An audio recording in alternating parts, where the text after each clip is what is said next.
അങ്കമാലി ഡയറീസിലെ ആ പഴയ ആളും ആരവുമുള്ള ഒരു മാർക്കറ്റ് ഇന്ന് നമുക്ക് കാണാൻ കഴിയില്ല. അതിനൊരു കാരണമുണ്ട്. ഇവിടുത്തെ ഏറ്റവും പ്രധാനപ്പെട്ട ഇനമായ പന്നി, ആ പന്നിക്കുന്ന തീ പിടിച്ച വിലയാണ്. എത്ര 1 കിലോ പന്നിയുടെ വില? 1 കിലോ 350. 350 രൂപ. നേരത്തെ എത്രയായിരുന്നു? നേരത്തെ 300 ആയിരുന്നു, അത് കഴിഞ്ഞ് 330 350. വലിയ പ്രതിസന്ധിയാണോ? വലിയ പ്രതിസന്ധി തന്നെയാണ്. തരണം ചെയ്യാൻ പറ്റാത്ത സർക്കാർ ഇടപെടണമെന്നാണ് ഞങ്ങൾ തൊഴിലാളികളുടെ അഭിപ്രായം. അങ്കമാലി പന്നി എന്ന് പറഞ്ഞാൽ അത് ഫേമസാണ്. അത് നമ്മൾ വെച്ച് കൊടുക്കണം. ഒരാൾക്ക് ഭയങ്കര ഇഷ്ടമായിരുന്നു. അപ്പോൾ ആ വന്നവർക്ക് അവർ പന്നിറച്ചിയുണ്ടോ ആദ്യം ചോദിക്കുള്ളൂ. ചോറ് ഊണേക്കാൻ പന്നിറച്ചിയുണ്ടോ എന്ന് അവർ ആദ്യം ചോദിക്കും.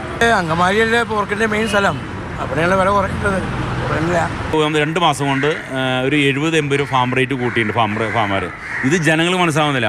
ഞങ്ങളിവിടെ ആൾക്കാർ ജനങ്ങളാണെന്ന് ഞങ്ങൾ കൊള്ളലാഭം എടുക്കുന്ന ആൾക്കാരാണ്. പക്ഷേ ഞങ്ങൾ ഇതിനകത്ത് ഇടയ്ക്ക് നിൽക്കുമ്പോൾ ഞങ്ങളുടെ ലാഭം എപ്പോഴും സ്റ്റഡി ആയിട്ട് പോകുന്നതാണ്. തമിഴ്നാട്, കർണാടകയിലുള്ള എല്ലാ കർഷകരും വ്യാപാരികളും എല്ലാം നേരെ നാഗാലാൻഡ് സംസ്ഥാനങ്ങളിലേക്ക് കയറ്റുമതി ചെയ്യാൻ തുടങ്ങി.